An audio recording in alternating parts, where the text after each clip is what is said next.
In this video, we'll discuss creating your social ads strategy. And we'll start by saying that there is no such thing as a separate social ads strategy. Your ad strategy is a part of your marketing strategy, which is a part of your business strategy. And so if those three are not in alignment, your social ads are very much likely to fail.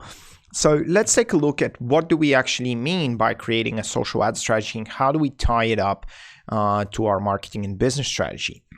So first of all, when creating our social ad strategy, we need to know a few things to make that work. First of all, if we are going to make any campaign, we need to have our business goals clear and we need to have clear objectives for what our ad campaign is going to try and achieve.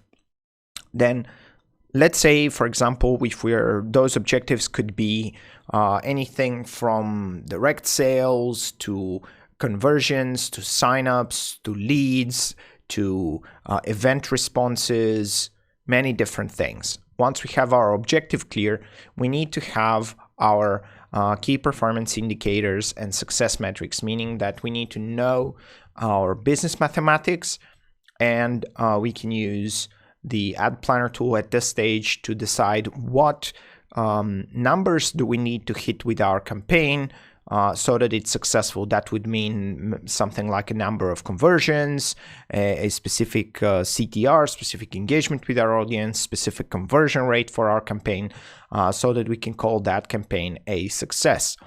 Now, if you're doing this for your own business or for experimentation purposes, you can have those be a little bit unclear and you can experiment with different models in the beginning. That's completely fine.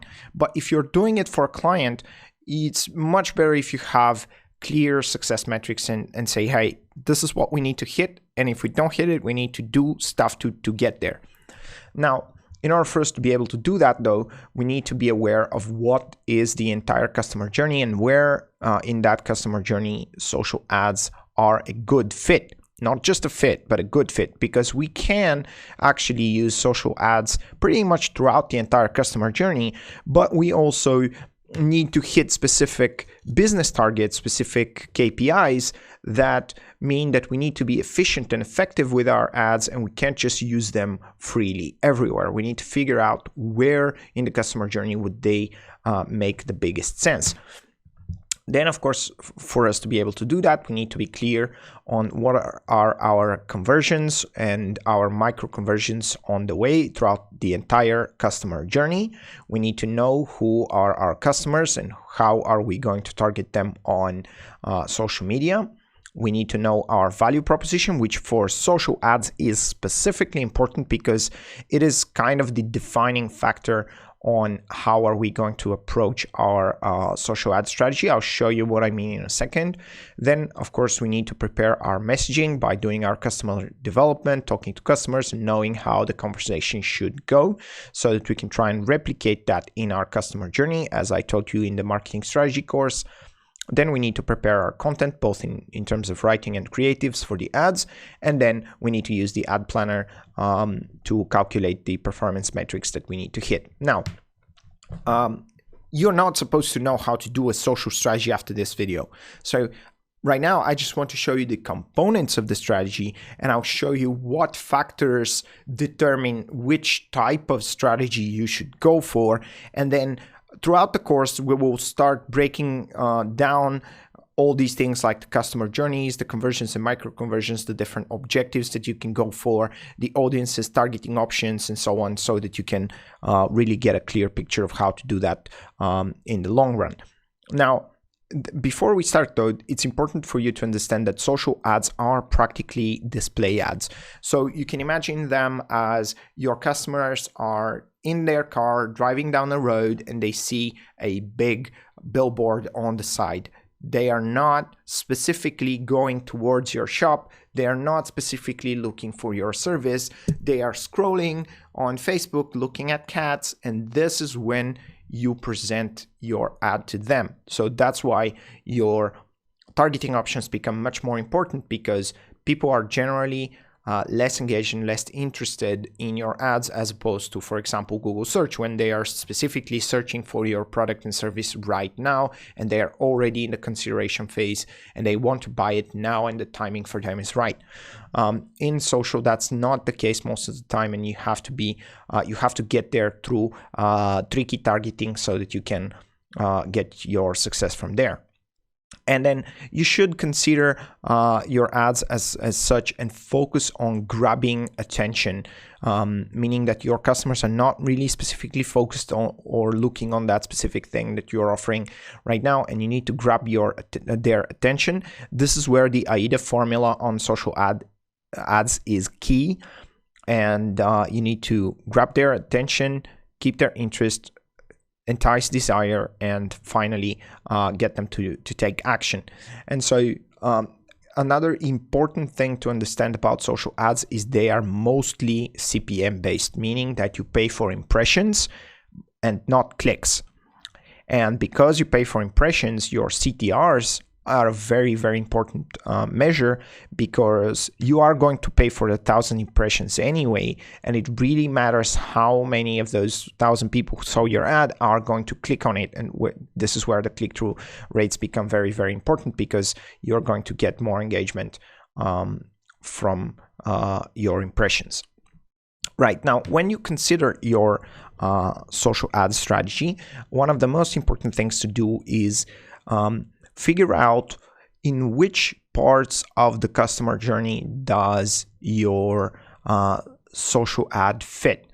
And you can use social ads to achieve many different objectives throughout the customer journey. For example, you can have awareness campaigns for people to just learn about your brand, product, or service. You can use, for example, remarketing campaigns to influence their consideration in the consideration phase. You can also drive purchases directly. You can use social ads to upsell and to retain your customer base. You can offer them promotions and so on. So the more information you have, you can use that to retain your customers. And on social media, you can actually have specific goals faced towards advocacy. So you can ask people for testimonials, reviews, and shares and so on, so that you can expand your reputation on the way, right? So now what I want to show you 3 different types of strategies that we generally see with social ads. These are the main social ads strategies. And so I personally divide them into 3 types. And those would be spontaneous purchases, considerable purchases, and high ticket sales. Right, so a spontaneous purchase is something that you offer directly. You show them an ad, you show them the thing, and they go to your website and buy it right out. They like it and they buy it. Those would be things that are generally under $100, right? Depending on where you live and depending on the industry and so on, these numbers over here might vary. For example, if you are in the car sales business, you don't really have cars for under $100. So that might, for your industry, the numbers could be different if it's a more expensive overall industry. But these are kind of the general feel numbers that you need to consider, right? So the spontaneous purchases are something that you see, you like it, and you buy it. If we take Masters Academy, for example, that would be, if we sell the entire program for $100, that could be considered a spontaneous purchase, right? A huge amount of value, just $100, people can buy it. Now, is that the best business model? Maybe not, but that's something that people can afford to buy right away. And there's many different examples, like that would be rather cheap products and things that people can afford to buy right now. There we are focusing on the AIDA formula, on the kind of the buy it now call to actions, and we are focusing our targeting based on the specific timing, so a lot of the times, or based on specific interests that We know, hey, this person is highly likely to like that, and once they see it, they're going to love it, and they're going to spontaneously decide to buy it right away. That would be anything like, t-shirts, small things that people would see, hey, that's amazing, and buy it right away spontaneously. And of course, for those, if they don't buy it right away, we can, of course, use some dynamic remarketing to get them to buy it. Now, the next type of offers are what I call considerable purchases. Considerable purchases are a little bit more expensive. So that would mean that they require research and consideration.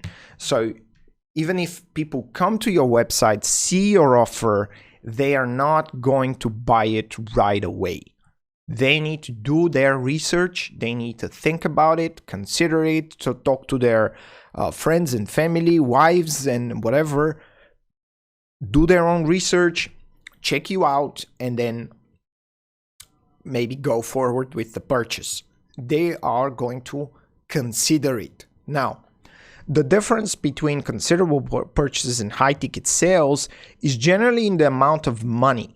If it's something that's so expensive that it's a big deal for them, it's a life-changing thing, or it's a big business decision or something like that, and it would require at least one meeting, that would move it to the sales category or high ticket sales. Now, of course, some people do have a sales team for things that are under $1,000, but that would be the very minimum. Sometimes these things could require, months to close down the deal. It could be a number of meetings, negotiations, contracts, and all that. That would be the high ticket sales. And so for these, we have three main strategies. The first strategy is the direct to offer strategy, where you show them the offer, they click on it, they go to the offer page, whether it's a product page or a landing page, and they buy the thing right away.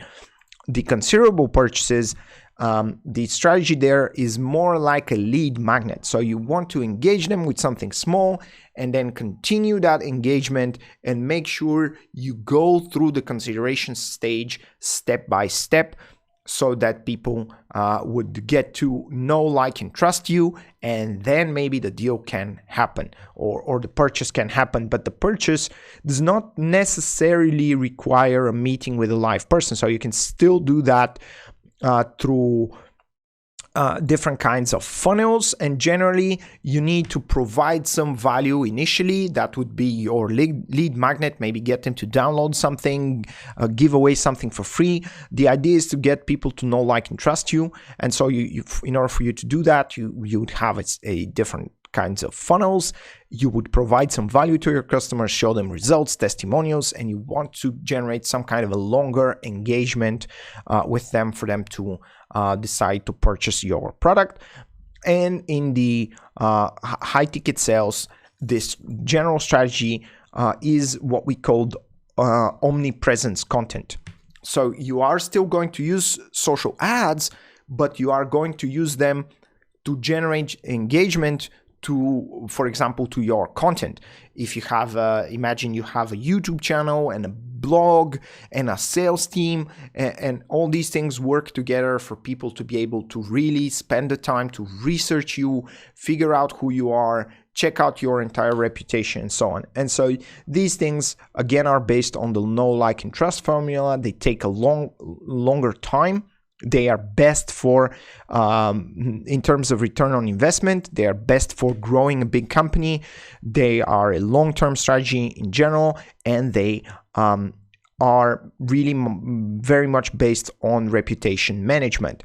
So just to give you some examples, I want to show you how those three strategies could be employed by the same business and by different businesses. So let's first start with Masters Academy. What would be our options if we wanted to go for spontaneous purchases? Option number one is something that we already tried: offer a very low price. For example, offer the entire program at $100 early bird just to see if we would get interested in that. Now we tried that and it worked to a certain extent, but once we started increasing the price over $100, when it became $150, it already started coming down to zero. And then once we increased the price to over $150, the effectiveness of that campaign fell down dramatically. And so here we could have maybe other things that we could do is maybe sell the courses separately so that we can decrease the price and decrease and turn that into a spontaneous purchase and then upsell the entire program. So for example, we could offer each of the courses separately, and once a person buys them and understand that, wow, one course is really not enough to become a master of digital marketing, then we could upsell them the rest. But then we would already have these things in place, so that small purchase would serve as a lead magnet and the first step towards the next step, which would be selling the entire program. Another option would be to still keep the high price, let's say maybe offer it at a $250, but maybe offer them a payment plan where they can pay, $30 a month or whatever. And another one would be to go with a full subscription plan, and that subscription plan could be maybe $25, $50 a month. That could be something that they buy spontaneously, and that once they start engaging with the course and with the different courses, depending on their speed of learning, we could at the end estimate the complete value. Now, a second one could be in terms of considerable purchases. What we could do is we could have, for example, a webinar, and we would that would be again something like goes from a spontaneous purchase to a considerable purchase. So here we would sign up, let's say 100 people to a free webinar. And then during the webinar, we are going to show them, for example, how we create our business strategies, our marketing strategies, how we do ads, how we can help maybe some of our students to do to create their own businesses, and maybe how to make your own marketing agency, things like that. And during these free webinars, we would provide a lot of value to our potential customers. We would show them results. We would show, testimonials, and we would engage them for a longer time so that they know, like, and trust us, and they are ready to spend a little bit more money with us. That would be increasing their willingness to pay. And once they have seen our webinar and have engaged with us for an hour, we can maybe sell them the course at a higher price.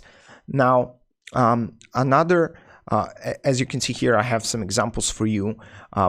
For example, on that side, on spontaneous purchase, we could sell single courses, bundles, consultations, subscriptions. On the considerable purchases, we would have the whole program, maybe a payment plan. If it's, let's say, $1,000, and maybe people can pay it, $100 a month, but it's still a done deal in the very beginning. And then in the high ticket sales, we could have a whole diploma, like a university degree, and it's a long-term contract and more of a big deal. Now, just to show you some more examples with that, if we go with spontaneous purchases, as you can see here, Pure Pearls are a good example of a website that's focusing on spontaneous purchases. Now, it's a bit of a mix-up because it's complemented with content. So these are a little bit more than $100, but that's industry specific, of course. If you're going to buy diamonds, even if it's a low-cost, very good business model type of diamond, discounted diamonds, even if that thing exists, it's still an industry that's a bit more expensive. So here, even though our price is over $100, this is a spontaneous purchase kind of thing, because people, they will consider it for a little bit, but we use a direct offer. We show them the pearls, we show it to them at the right time. They come, they consider it a little bit, and they come and buy it. It's not, they don't really have to do that much research. If we take Masters Academy, though, for such a big deal like taking 20 courses, dedicating the time for that, and paying $200, now that's already a considerable deal, and they would need to obviously consider that purchase. So we would need to probably try and find a way to engage them for a longer period of time, maybe with webinars, maybe with something else, maybe with something that can be a little bit more long term. Now, the last strategy, the omnipresence content, is generally is the only thing pretty much that works for bigger deal type of things, and it's also the extension of that strategy as well. So if we are selling something that's a considerable purchase, omnipresence content is a strategy that we can employ as well. You know, have a YouTube channel, have a blog, have our social media marketing running, and everything like that could be complemented to that. But here, if we are going to use ads, for example, we would use lead generation ads. Not, our ad wouldn't say buy. Here it would say buy, here it would say sign up, and here it would say, you know, I'm interested. And if you're interested, you can leave us your details and we'll give you a call, maybe set up a meeting with our CEO and so on. It would require at least one meeting. And this strategy is generally for some things that are higher ticket sales. Just to show you an example, this is a strategy that we are employing with our partner company Over the Top SEO, where with our Facebook ads, we have a lead generation ads, and when people come to the website, they are supposed to see if their business qualifies to be an OTT partner, and the deal size is upwards of $20,000. So in order for that to happen, they need to sign up as a lead, then they need to be qualified, and then someone from our sales team is going to call them, set up a meeting, and then they will talk through that meeting, see their goals, objectives, and whatever, and then maybe at the end of that meeting we will make them a proposal, and then they will discuss that proposal, and then there will be negotiations and so on, right? So for all these three types of offers, we can use social ads, but we need to know where our ads fall and what is the specific objective of the ads, right? So if we're selling a spontaneous purchase, they could be buy. If we're selling a considerable purchase, that would be, you know, check it out, learn more, something like that. And for the high ticket sales, that would be some form of lead generation.